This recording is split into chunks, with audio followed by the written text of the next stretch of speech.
Welcome to Wired Wisdom Engineering 3D. In today's video, we are diving deeper into the fascinating world of shaded pole single-phase motors.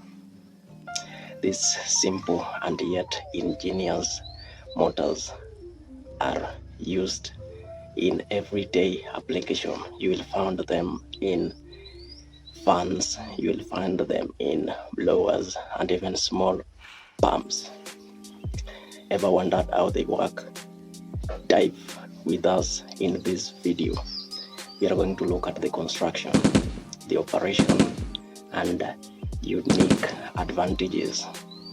At the end of this video, you'll not only understand its function, but why it is also being used or a good choice for engineers worldwide. I'm your host, Maxwell, and don't forget to subscribe, like, and share. Let's go.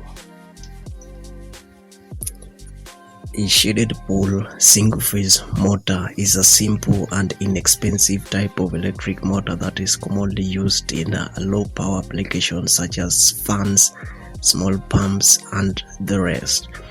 It is a self-starting motor that operates on a single-phase AC power supply. The shaded pole motors are just like any other types of motors. They contain a stator and a rotor. The stator consists of a laminated iron core with salient poles. Each pole is wound with a main winding, and a portion of each pole is shaded by a copper ring or bar. The rotor is typically a squirrel cage type, consisting of copper bars embedded in a laminated iron core. You will also find the fan blade, the bearings, and housing. The key working concept of the operation of the shaded pole motors lies in its unique stator design. A portion of each stator pole is shaded by copper ring or copper bars, which acts as a secondary or auxiliary winding, as you may call it. The AC current flows through the main stator winding. It creates a magnetic field. However, the shaded portion of the pole experiences a delay current flow due to the inductance of the copper rings. This delay in current flow creates a phase shift in the magnetic fields, resulting in a rotating magnetic field. But how? For better understanding, let's dive deeper into this. For better understanding, let's understand the three basic laws we will apply in this concept: the Faraday's law of electromagnetic induction, the Lenz's law, and the Ampere's law. The Faraday's law of electromagnetic induction is a fundamental law in this application, and it states that a changing magnetic field induces an electromotive force in a conductor. In the shaded pole motors, the alternating current flowing through the stator winding creates a time-varying magnetic field.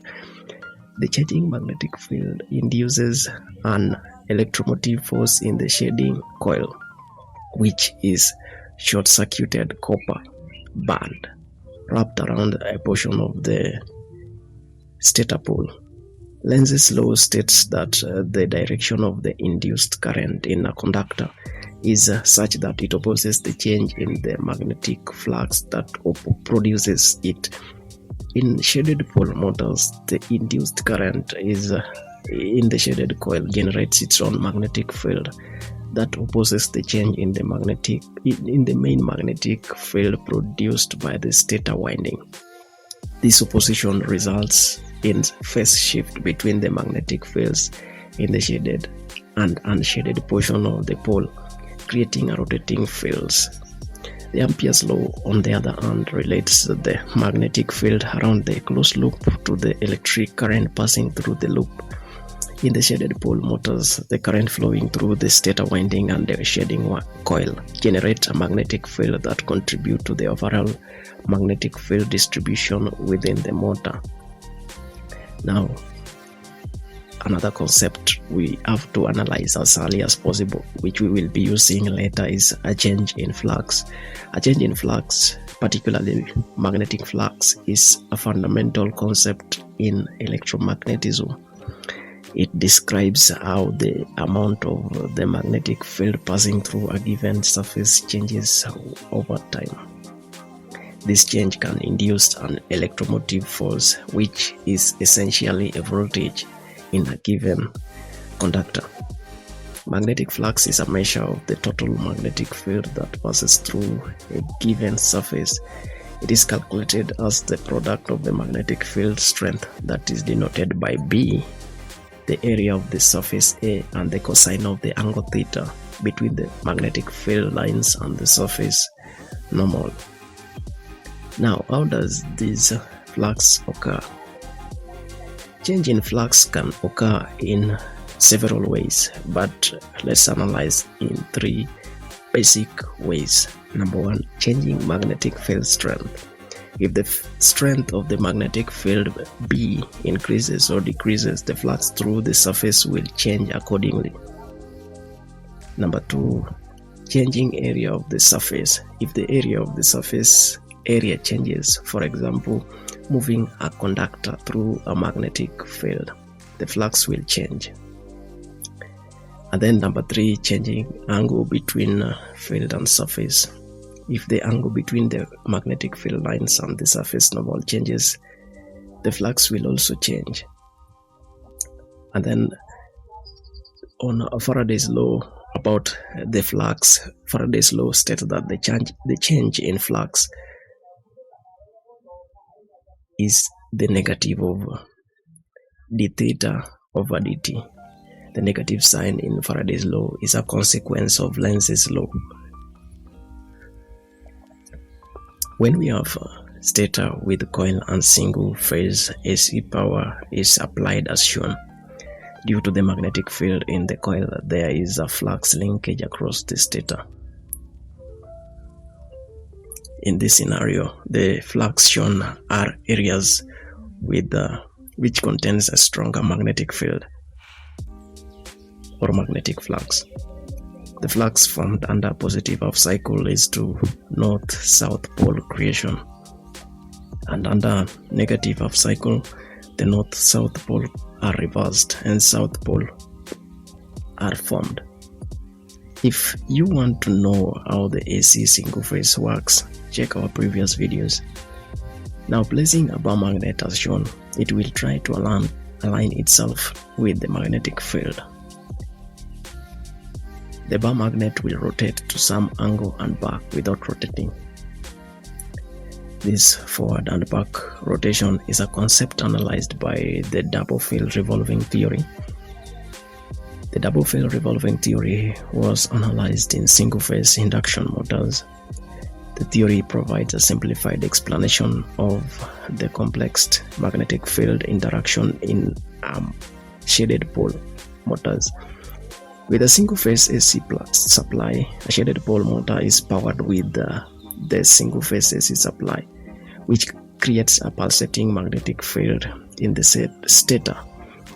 Double field revolving theory used in the single-phase induction motors explain the impact of the concept of the AC power in the main winding. The fields formed in the main winding is a pulsating field, which the theory summarizes as 2 equal fields rotating in opposite direction. To eliminate the pulsation, the second winding, called auxiliary winding, is always provided, which provides the phase shift. This is also done here, hence the copper rings are being used. So when some copper rings are placed as shown, the flux across the stator will be manipulated in such that it will be changing as shown. For better understanding, we should know that the rate of change of flux, taking the sinusoidal values and getting the derivatives of it, surely you will get the change of flux. Therefore, the induced current will depend upon the inverse of the negatives according to the Lenz's law and Faraday's law. Plotting 5 points and comparing the induced current with the changing flux as shown, At point 1 to 2, the change of flux increases to 0.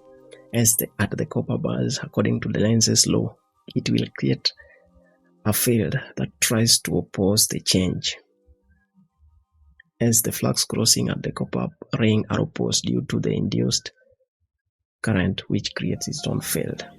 So because we have only shown the area with strong fields, the flux will change its direction as shown.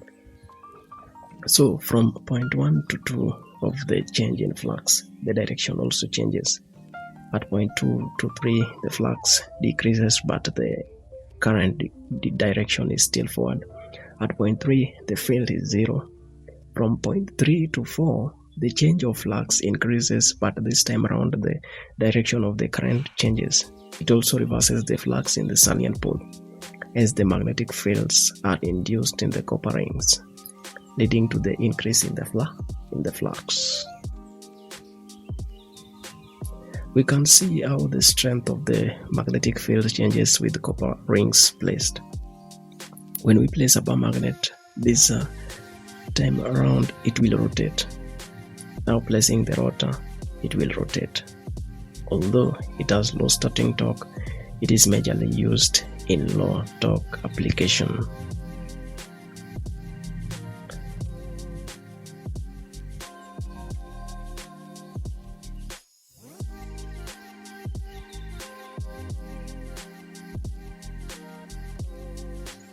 I hope you found this video informative. If you did, subscribe, like, and share. See you in the next one.